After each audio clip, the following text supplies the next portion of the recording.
So today we're covering Earth 2 Guild, and I've got three lovely guests here, each representing a separate guild. Do you guys want to quickly introduce yourselves, a little bit about what your guild is as well? Quick 30 seconds. Resin, do I want to start with you?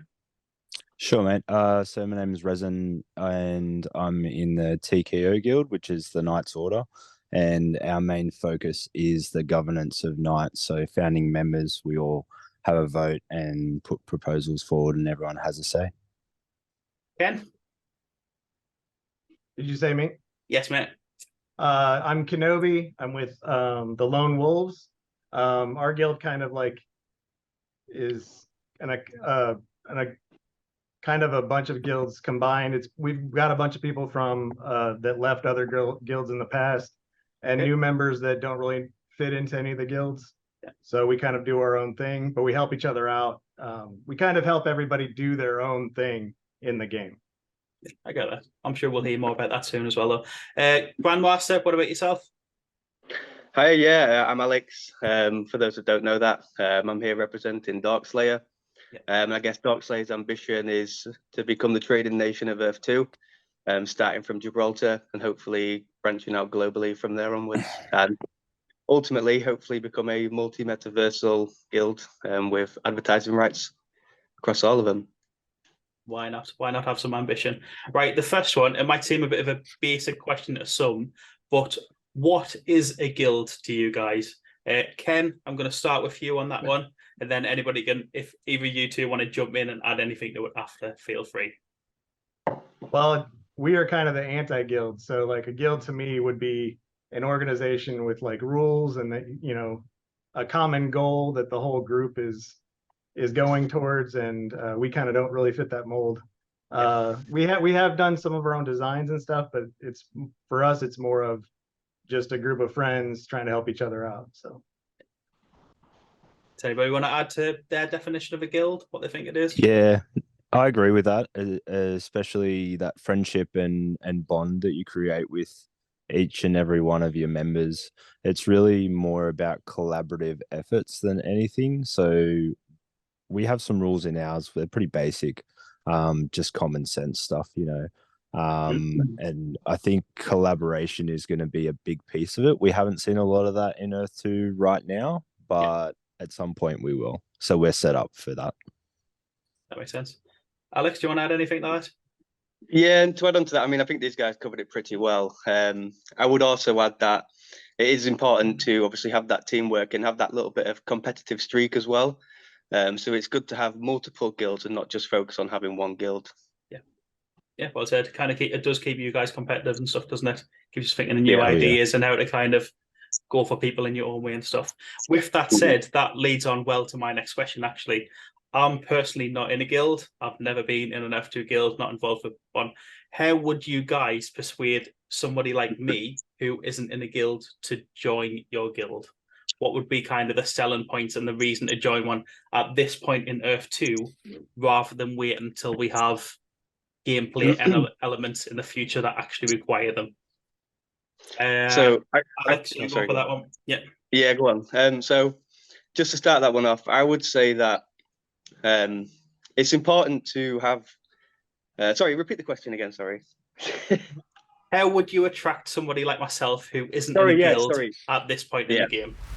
Yeah, that was it. Sorry. So like these guys said, building a guild is about building a community and building a sort of family, if you like, in terms of close bonding and relationship. So for me, it's not about convincing people to join a guild that they might not necessarily want to be in. It's about highlighting the benefits of your guild, and hopefully if they want to be part of that, bring them in, show them how they can get in, keep it cheap if you can. Obviously we have that advantage in Gibraltar where we've got a limited number of tiles within the country, so it's not going to get into the millions hopefully, and the prices won't get into the thousands. So it's just about keeping it as attractive as possible, and just understanding that even if they don't want to join, we're still keen to collaborate anyway. Yeah, that makes sense. You guys have already started branching out in other cities and stuff anyway, haven't you? Yeah, exactly. Yeah. Does anybody want to take on from that? I don't think there's anything that I could do to convince you, because we haven't set up a little area in Shun City yet. I've been pretty slack with that, but I don't necessarily mean convince me, but any players who aren't in a guild at this point, what would be the appeal of joining a guild now rather than waiting for when there's established guilds within Earth 2 itself? Well, look, it really depends on how social you are. So some people aren't interested in it because they're not interested in the social aspect just yet. For me personally, I try and attract people who are like that, because that's what makes a guild a guild. You can have as many members as you like, but if no one talks, it gets pretty boring. So, and we're really big on that, trying to keep people engaged, do giveaways, have little competitions, things like that, just to keep people sort of engaged in a sense, because Earth 2 does have some things to do, but in respect to collaboration and socializing, not really. Okay, yeah, that's a fair point. Ken, do you want to add anything to that? For us, yeah, we're kind of about helping the little guy out, helping the new players figure out what's going on inside Earth 2, because there's a lot, especially with a lot of the new stuff, there's a lot of stuff that's difficult to understand. So, and help people figure out where people are that are going to collaborate. Like if you just join Earth 2 right now and start laying down tiles, you might be in the middle of nowhere, or you might be in the middle of a dead city. Yeah. You know, you could be, so we kind of help, you know, guide people to where the stuff's going on inside the game and how to operate inside the game with the current, you know, what's going on. We have a few people that are always in the know about what's going on, and then can filter that down to players that, you know, we have some players that come on once a month just to see what's going on, and we update them on the current things. It's really hard to do inside the E2O official channel, because if you ask any questions in there and you're a month and a half behind, people treat you like, you know, they're just going to brush you off. So I get that. Yeah. Nice helping hand with kind of less familiar faces and stuff, people you can get to know on a personal level. Yeah. Excellent. Right. The next one is, how do you guys see guilds evolving over the next year or two, now that we're finally getting some kind of gameplay element? What do you think guilds are going to look like inside of Earth 2? Resin, do you want to take this one first?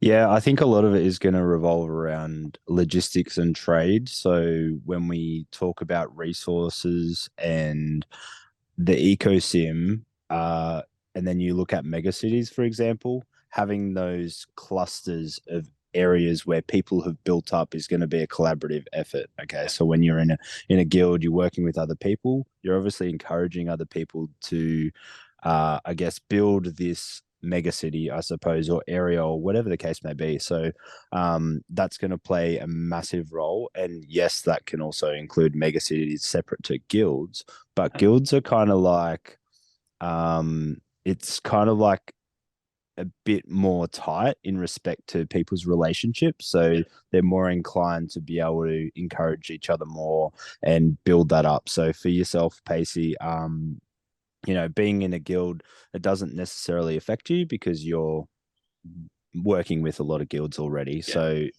is there going to be that influence where you go, hey, Dorkslayer, you want to do some stuff here, rah, rah, rah, this is my plan. And then they all come together and build that up. So I think that, coupled with trading and moving resources around as well, I think that's going to play the biggest part, as well as some PvP that may or may not come through with portals. Yeah, I think that's where it's going. That's right. Does anybody have a different vision of how guilds will work in F2 in a year or two, or anything they would like to add on to that? Well, we've already had. Oh, go ahead. Go ahead. No, go on, after you. After you. Well, we've already had like a lot of competition amongst the guilds just with external games and stuff like that. I don't know who's been putting that all on, but I've seen it, you know, within a bunch of the chats where there's competitions going on. So I just think like a membership is good. We've already had collaboration between all the guilds. Like we're all friends here, right? Even though we might be in different guilds or not, but everybody seems to be pretty friendly with each other, even if we might be, you know, have conflicts in the future. But I think those conflicts are going to kind of be artificial. You know what I mean? But yeah, I agree with Resin as far as resources. If you're a new person coming into the game when it launches E2v1, you're going to be buying resources off of people. When, like, if you come into a guild, most of the people in the Lone Wolves at least will give away a lot of stuff probably when resources come out. So and also the building of I don't think people understand how big a 16 by 16 tile is, and people buying these 750s are never going to build stuff on them by themselves. So I just think having a group of people to build on your tiles and stuff like that is going to be very helpful in the future. It's going to be hard for a single individual to do it on their own. Yeah, completely. Yeah. Alex, do you want to add what you were going to say into that? Yeah, I'm not sure there's much more to add to that, except for I am very keen to see the advancement of the actual building models. Yeah. I'll be interested to see how it develops from the hollow building editor that we've got now to the sort of building model that we do get given. I'll be interested to see the kind of artwork and the designs that people come out with on that. I'm sure it'll be fantastic. I don't think the initial ones are going to be kind of self-designed, like hollow buildings wouldn't do whatever we want. But I think the initial release of the buildings, that the proper buildings that we're getting F2, I think it's just going to be set buildings that we can kind of heavily customize rather than just completely making your own thing. Yeah. Right. Yeah. Yeah, you're probably right, but I hope they give us some kind of customization. But I guess that's the difficult part, isn't it? We've already seen that in the kind of in the videos from them as well, where you've got all the color changes and stuff. But they said there's going to be styles and stuff as well. But yeah, we're going to have lots more. We'll have to wait and see.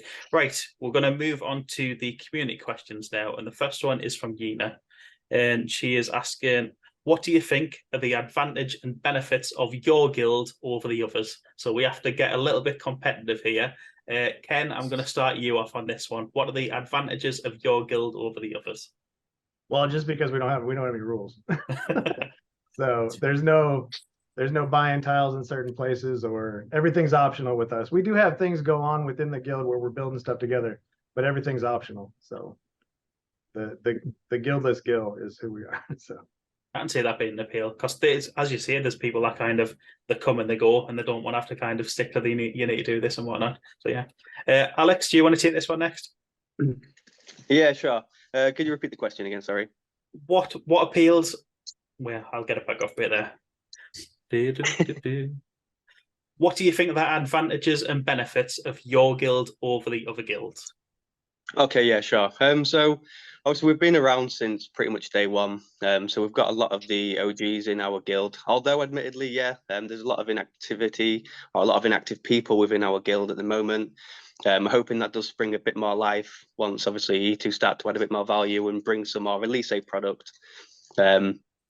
I'd say obviously, so our size, we've got a lot of the OGs, so we've got a lot of knowledgeable people within there. We've got a lot of people that understand blockchain, a lot of very good gamers.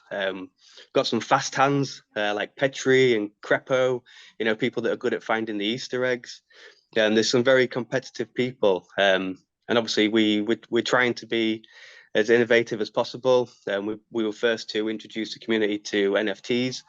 Although it didn't go down too well, admittedly. I don't know if anyone remembers that, but yeah. I've got one of those. Yeah. Yeah. So yeah, we're trying to educate, and we're trying to be the best, essentially. So I'd say that'd be why. And yourself, Resin?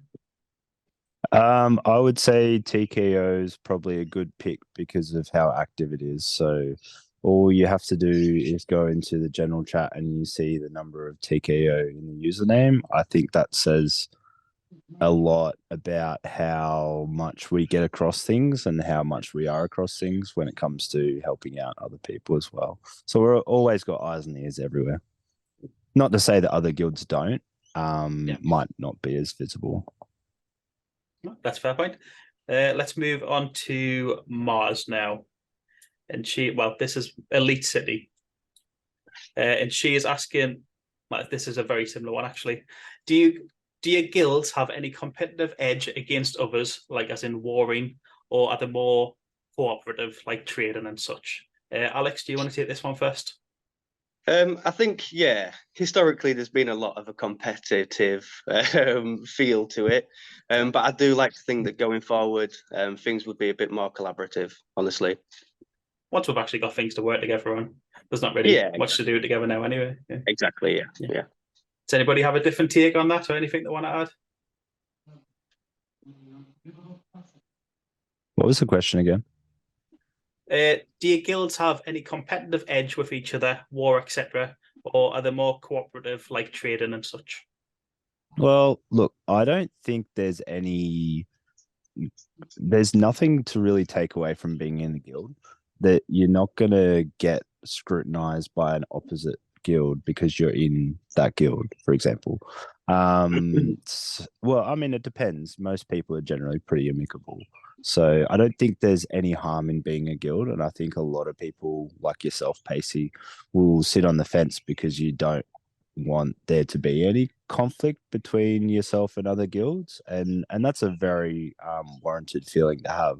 But I think we're all mature enough not to, throw people under the bus just because they're in a guild. I think we're kind of beyond that point now. That's kind of, it's partly why I want to be. I mean, I do want to stay unbiased for the videos and stuff, but my main reason for not getting involved with a guild at this point is if I form a difference of opinion once we have things to do inside of Earth 2 and one guild is more appealing, I wouldn't want to have that breakup with the guild that I was in. I think there would be a lot more hurt come from joining the guild than having to leave it than not joining one at this point and picking one that suits my needs and wants later on once I know what we can actually do with guilds inside of F2. So that is the main reason I haven't joined the guild up until now. Yeah. I don't want a nasty breakup. Yeah, well, I've had a couple of those. Yeah, exactly. Because we've even seen guilds come and go. Like I very, very, very nearly joined Alpha Kingdom, and then they literally fell apart a few weeks later. Yeah. And that was what concreted for me. I was like, well, do I really want to risk that happening again? Like, yeah. So yeah, I think I'll probably continue stay sitting on the fence for a while. Ken, do you remember the question? Do you have anything to add to that one? Sorry, we went off on a tangent. Like our competitive advantage. Yes. Probably gameplay wise, not really, because some of the people that have joined us aren't gamers. Like they don't really know what's going on inside this game in particular. So like we do have a few gamers. Resin's still probably our best gamers for TKO, but this one is more competitive edge with each other, like against other guilds, or do you see yourself working more with them within Earth 2? Yeah, I think we're going to be the like wolves for hire is kind of one of the early themes we had going on, where we're going to like work with other guilds and maybe choose sides in a battle. I don't. That's kind of more of our approach.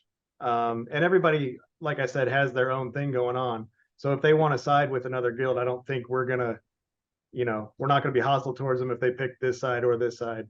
But that's kind of our thing is the wolves for hire is kind of a theme we've had in the early days. So I think it's still a good niche, to be honest. Yeah, I think it's a good. I can see the appeal for a lot of people. Everybody's had a go at that one now, haven't they? Yeah, we're good. Yep. Right. This is another one from Mars, and she is asking again, do your guilds offer any alliances with megacities where they can offer land, resources, and protection, perhaps? Alex, do you want to start this one first? I mean, we're in plenty of alliances. Obviously, like I say, moving forward, we do want to be as collaborative as possible. But in terms of for getting land, I don't know if you mean getting free land from these communities. I can't guarantee that. Yeah. But I'm sure there's always going to be a space available to buy to extend that community, always. I'm not sure if I missed out on that question, sorry. In terms of land, it could even just be like using part of your land once we start getting the building stuff as well, because it's not going to necessarily have to be tiles. It could be a building within that tile or anything like that, just to kind of 100%. Yeah. I fully encourage that. Yeah, exactly. Then you don't have to give anything away at all. Does anybody want to add anything onto that, or difference of opinion or anything? Yeah, I think what she means is like a partnership. So in the sense of mega cities and guilds. So yourself with the Dorkslayer district in Shun City is probably a perfect example of that. And that's probably what she's indicating. So for all of us, we all want to have our own megacity projects grow, and so that alliance between a guild and having the megacity grow, I think that's kind of what she's indicating. So look, it really depends on how much effort is going to go in on both sides of it. If a megacity founder is going to push for that particular area to be built up, then yeah, absolutely, there's opportunity there for partnerships. I haven't really seen too many conversations around that, but I mean, in Malta, for example, there is a Dorkslayer district. There is a SHP district. There's a TKO district. So having that is really going to help everyone in the long term, because it's going to increase activity and it's going to increase the presence of that mega city and guild, just in general. And it'll bring value to everybody's tiles as well. Exactly. Yeah, exactly. Ken, are you guys working with any cities, or do you have any different views? I mean, we have little spots in almost all the mega cities. I know some members have bought enough tiles for giveaways and stuff like that, or for other members to get involved with, but we don't have any specific like goals with other mega cities like Resin described. Yeah. I remember you guys were one of the first people that bought tiles above Shun City, because I've got a nice little Lone Wolves dock or plot or something there. It was pretty cool. Yeah. Right, moving on though, this one is from Trav, and he is saying, what are your thoughts on making guild members do things, participate in a certain way, like advertise the guild, etc.? If members are required to do things, then what is acceptable and how much is enough? Resin, I got the feeling this one might have been targeted at you, so I'm going to ask you this one first. Sure. Look, I don't ask anyone specifically to do things. A lot of it is volunteered. I mean, the opportunity is there, and whenever someone does something that contributes towards the guild and or mega city, I'm always inclined to reward that, because they shouldn't have to just go out on a limb and put all this work in and not get anything from it. So a lot of the activities that we've done has been, if someone's done something, so I mean, Trav's probably indicating certain things like recruiting members or advertising on Twitter, or I had a little competition going, which actually boosted the guild's presence rather quickly. And that's probably what he's talking about, is TKO quests. So we kind of dominated the meme channel in Discord, and a lot of people didn't like it, but look, any news is good news, right? It's publicity, so it worked in the end. Yeah, I think I remember you guys getting wrong for that, didn't you? So you just got wrong off the mods for posting so much TKO stuff or something. Yeah, look. It was funny, but yeah, anyway, whatever. Ken, do you want to take that one as well? Sorry, what was the question again? What are your thoughts on making your guild members do things? Do you remember? Yeah, it's 100% voluntary for us. We do have little things. We had a scout program where if you had a little plot of land and you wanted a bunch of people around, we would promote it for a week and use each other's referral codes on a weekly basis. We stopped doing that because things got, there's been lulls, but we probably plan on going back to that when there's more stuff to do inside the game. That makes sense, but again, completely it's all voluntary. Everything's voluntary. So. Yeah, I stole that idea like twice, I think.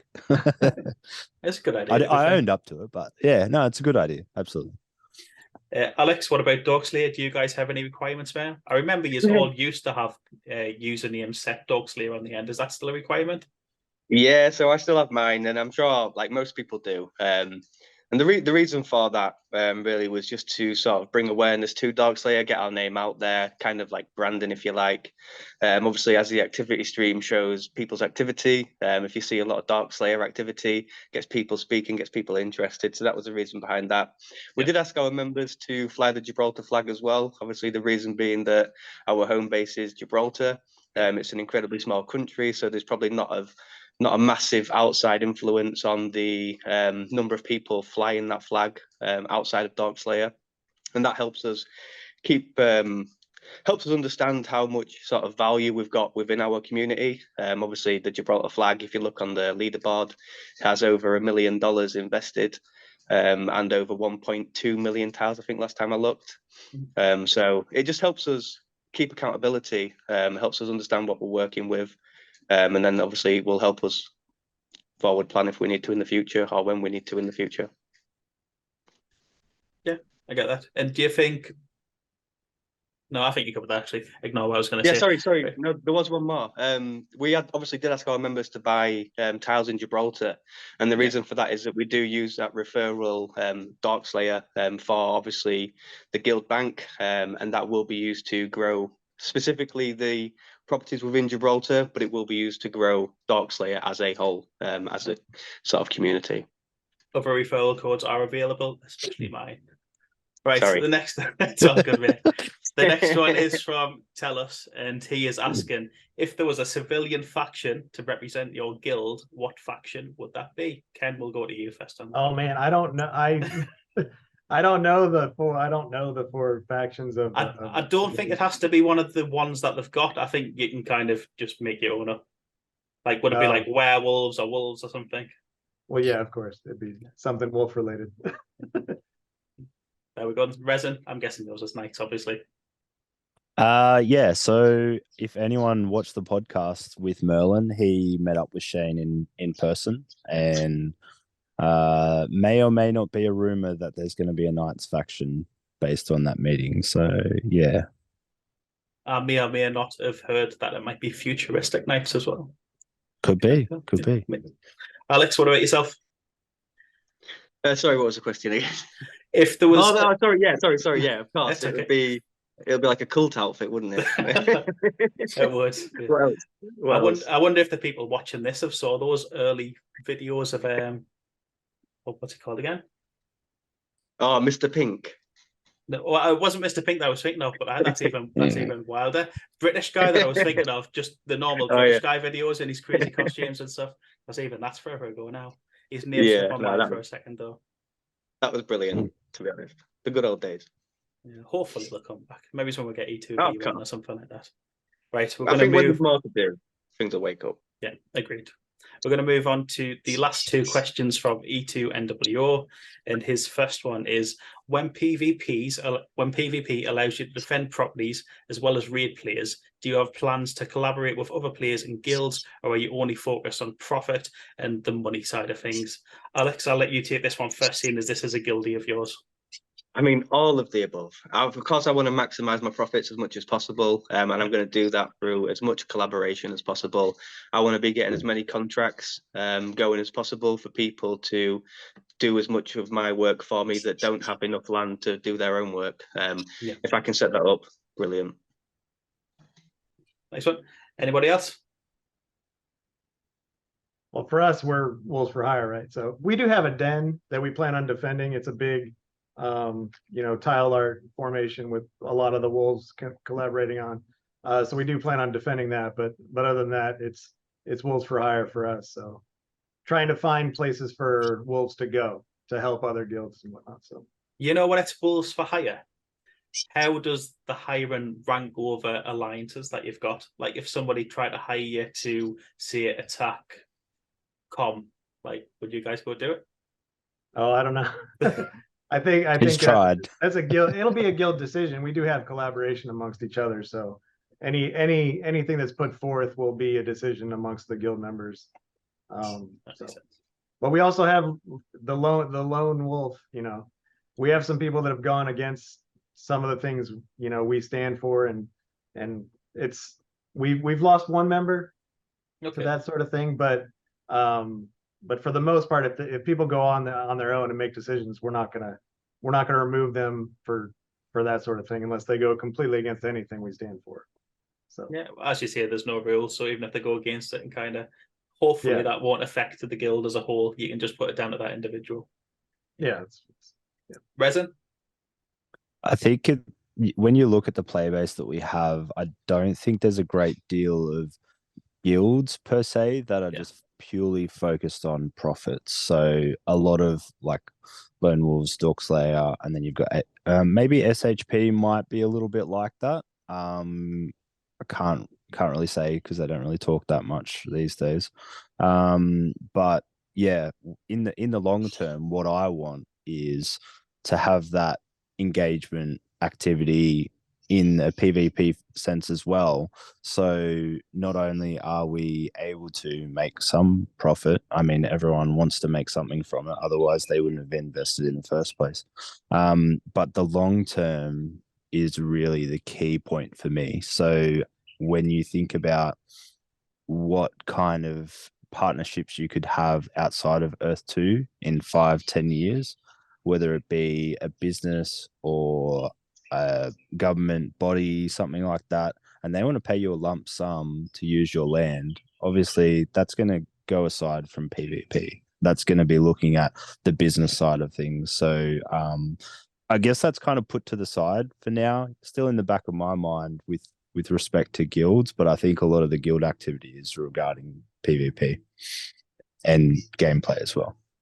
Yeah, we do kind of need to work together to build this platform out or something where there's potential for earnings before we can even start thinking about that, don't we? And that's going to come. I really hope Shane does. Sorry. No, go on. I really hope we get some kind of like a world boss, so like a giant Bowser or Donkey Kong or some kind of Godzilla that comes onto the map at some point, and you've got like several guilds, or it takes lots and lots of people to actually defeat it. I think that'd be a great thing to have. I made a very similar suggestion in the, must have been a suggestions thing or something about kind of it was like ether bursts and stuff, or whether there was like a boss you could battle to get more ether and stuff like that. So yeah, we're thinking along the same lines. It would be cool to work together on lots of stuff like that. Yeah. Have you played? I'm not sure if you've played Guild Wars 2, but you just get like massive boss spawns on the map, and you just get hordes of people that surround it, like from every section of the map that come in just to fight this one person and take it down and stuff. And that would be really cool. Kind of you'd put like all hard feelings and stuff aside just to get stuck into that one thing, wouldn't you? You'd forget about everything else. So that'd be cool. I'd be interested with some of the lore as well. So, you know, the civilians video where Shane mentions, you know, the unnamed one and things like that. Yeah. That would be cool. Like, I'm picturing in Gibraltar this massive giant in a gimp suit with a feathered mask, and we could just like all just attack it. That would be dope. That would be amazing, to be fair. I'm not sure. Would you, Dorkslayer guys, get involved in attacking that, or would you just bow down and worship it? I'll wear it if I'm getting paid to do it. That's fair. Yeah. I think have we all covered that one? I can't even remember where we are now. We've went off on a tangent.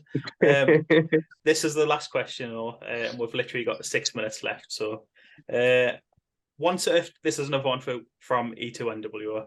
Once Earth 2 goes live with property development, where do you plan to build first, and where will this be located? Resin, do you want to go first on that one? Yeah, look, I think that's pretty obvious. It'll be in Malta. Sorry, let me correct that. It's what do you want to build first, and where will it be located? What do I want to build? Oh, okay. What do I want to build? Well, I think the obvious one is working towards the residential and commercial buildings because of the benefits of having the ad revenue on those buildings. So when it comes down to a foot traffic area, so like, Malta, obviously. Yeah. But even Grandmaster, he's got plenty of tier 1 land in those as well. So it's a good bet for a country like that. Even Gibraltar, same sort of thing. It's all high foot traffic. So to get that ad revenue, obviously there's going to be some sort of metric which depends on the foot traffic in E2v1 as well. So the sooner you build that, the better you'll be set up to get some ad revenue from that. And that's the profit side of things as well. I like that. Ken? Hold on. Sorry. Go past me. Sorry. Alex? Sure. Yeah, I guess it really depends what the developers allow us to build. And I guess my first build would be, I'm kind of committed to did anyone play RuneScape back in the day? There was a central exchange area where people would go to get, and they could sell basically their items across all the different servers and stuff. And it was called the Grand Exchange. So I did actually claim that EPL when EPLs first came out, and I am committed to building that hub. I've got the exact sort of blueprint as the Grand Exchange, as a hollow building on that property ready. So that's probably going to be one of the first things I build. And then I'd like to try and do some casinos and things like that. And the reason for that, obviously with it being in Gibraltar, is Gibraltar's gambling laws. So it'll just be interesting to see how they tie in with E2, or if they tie in with E2. But if they do, it'll be a great place to start something like that. Yeah, I think that might be a tricky one for kind of E2 to even get right to allow us to do that sort of stuff inside of it. But as you say, we'll have to wait and see. Yeah. Ken, do you want to jump in now? Yeah, I'm sorry. I glanced off for a second. But yeah, we're gonna build up the den area probably first and foremost, off the jump. just because we've had so many people build that one little area. So that's probably going to be the main focus to begin with, and then helping other people build up the rest of the cities. So we have a bunch of people in Resin's area, so The We'll tile definitely be art helping. on the Lone Wolf. we'll be Den helping is that absolutely out right away too. So Yeah, Casey, I think I kind of missed a part of that question. So I was thinking ecosystem buildings, the ones that we've already seen. Yeah. I probably wasn't thinking outside the box. A jousting arena I would like to build. That would be cool. Something properly Yeah. themed. I get that. That would be Yeah, pretty cool. yeah, exactly. Yeah. Right. That is it though, guys. Thank you very much for being my guest. We've literally got 2 minutes before we get cut off. So do you guys want to, does anybody have anything they want to see or add before we quickly do have to go? No, nothing. Just thanks for your time. Thanks for having me. Thanks for the invite. My pleasure. Thanks for coming. Yeah, Ken, thanks thanks for for having coming. me. Resin, thanks for coming. Alex, see you all. Thank you very much. Have a Take good care, one. guys. See Peace ya. out, guys. Thank you. Ta-ra. yeah. Bye.